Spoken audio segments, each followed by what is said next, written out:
Assalamualaikum warahmatullahi wabarakatuh. Halo semuanya. Kami dari kelompok 1 akan menampilkan video bermain peran tentang karbohidrat. Perkenalkan, saya Rafido Azuri sebagai rongga mulut dan sebagai biji-bijian. Saya Bagus Adi Saputra sebagai ayah, lambung, dan gandum. Saya Dian Ananta Israfi sebagai ibu dan juga tenggorokan. Halo, saya Silva Yuningsi sebagai anak SD, usus besar, dan juga narator. Saya Aulia Dwi Bazlina sebagai nasi. Saya Muhammad Adawi Wirayuda sebagai usus halus, kentang, dan juga kacang. Selamat menyaksikan. Pada suatu hari, ada anak bernama Silva Yuningsi. Ia baru saja pulang dari sekolah dan merasa lapar setelahnya. Assalamualaikum, Mama, Papa. Silva udah pulang. Mana? Iya, Papa. Aku pulang, Pak, aku lapar. Ya udah kita makan yuk. Ibu Ada tak nasi gitu. nggak? Ada, yuk kita makan bareng. Ayo, alhamdulillah, yuk. Kamu tahu nggak, Nak? Makanan ini mengandung karbohidrat loh. Wah, iya, Tama. Iya, ayo kita makan. Suapin dong, Ma. Ayo kita suapin. Bismillahirrahmanirrahim. Amin. Halo, aku adalah nasi. Aku adalah salah satu jenis karbohidrat. Aku mempunyai fungsi yaitu untuk sumber energi, lalu untuk pemberi rasa manis, lalu untuk penghemat protein, pengatur metabolisme lemak, dan membantu pengeluaran feses. Dan akhirnya nasi pun dimakan oleh Silva. Lalu ketika nasi dimakan, nasi itu melalui proses beberapa tahapan, yaitu tahap pencernaan. Bagaimana tahapannya? Mari kita simak. Aku nasi. Halo, aku rongga mulut. Setelah dimakan oleh Silva, apa yang terjadi padaku di sini? Baiklah, setelah nasi masuk ke rongga mulut, lalu pada proses pengunyahan terdapat air ludah. Lalu air ludah tersebut akan mengalami atau mendapatkan enzim amilase. Lalu nasi tersebut akan tersalur melalui tenggorokan. Terima kasih rongga mulut. Sama-sama nasi. Dadah. Hai tenggorokan, aku nasi. Setelah aku diproses oleh rongga mulut, apa yang terjadi padaku di sini?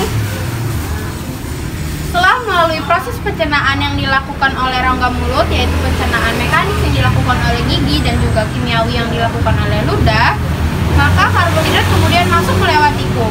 Pada organ ini, proses pencernaan tidak terjadi sama sekali karena ia hanya lewat dengan mudah dalam hitungan detik.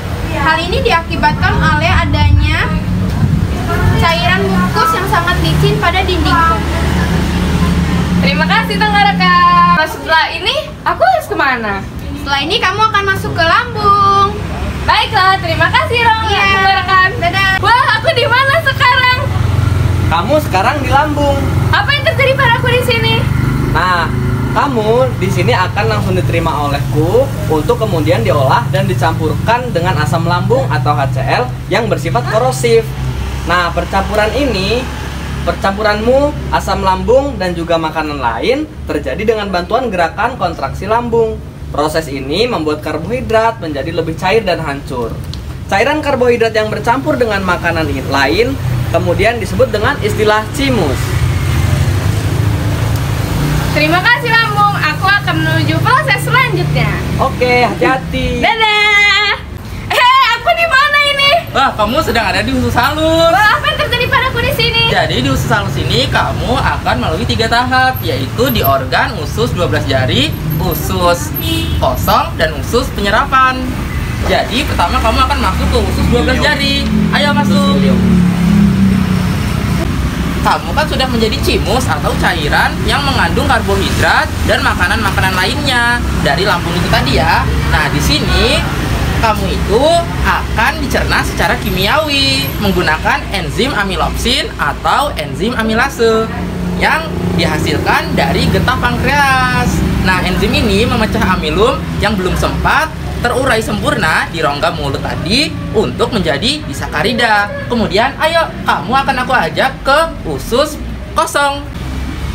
Oke, selanjutnya kamu sudah sampai di usus kosong atau bisa kita sebut dengan jejunum. Di sini disakarida tadi kemudian akan dipecah menjadi monosakarida. Nah, dengan bantuan enzim-enzim di sakaridase, yaitu ada enzim maltase, laktase, dan sukrase.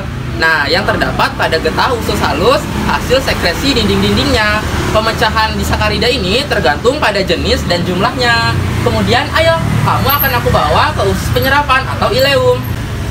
Wah, selanjutnya kamu ada di tahap terakhir di usus halus, yaitu di usus penyerapan atau ileum.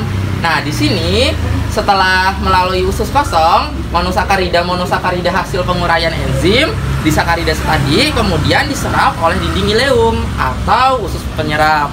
Nah, serapan monosakarida ini lalu diabsorpsi dan diangkut sistem sirkulasi darah lewat vena porta dan disalurkan ke seluruh tubuh menjadi energi yang siap digunakan.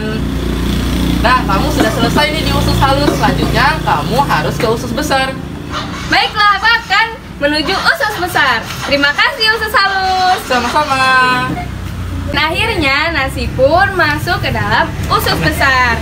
Nah, ampas makanan sari karbohidrat yang telah diserap oleh usus halus selanjutnya menuju usus besar. Ampas ini kemudian menjadi substrat potensial yang difermentasi oleh beberapa mikroorganisme di dalam usus besar sebelum akhirnya dibuang melalui anus.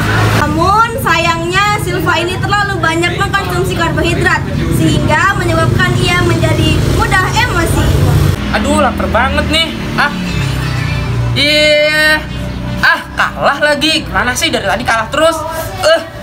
Namun sayangnya Silva ini terlalu banyak mengkonsumsi karbohidrat sehingga menimbulkan dampak yaitu mudah lelah. Kekenyangan banget aku hari ini. Lemes banget hari ini. Hai, aku Gandum. Aku sebagai pengganti makan siang atau camilan kalian jika kalian bosan dengan nasi. Aku salah satu rekomendasi sebagai makanan untuk menghindari karbohidrat. Nah, kamu bisa memilih roti tawar dari gandum utuh yang mencantumkan beberapa bahan, yaitu bahan gandum utuh, gandum hitam, atau biji-bijian utuh lainnya. Halo, aku biji-bijian. Pada saat memulai hari, Anda bisa sarapan dengan oatmeal atau sereal yang ditambahi dengan biji-bijian. Usahakan untuk memilih sereal yang mengandung 4 gram serat dan kurang dari 8 gram gula per porsinya.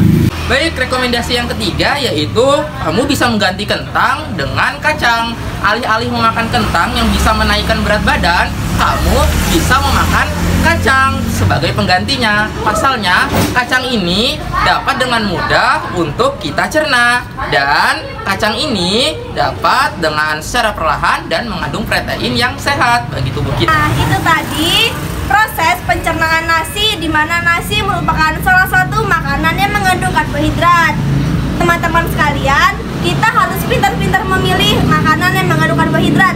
Semoga kita semua bisa mengatur pola makan seimbang mengenai karbohidrat. Terima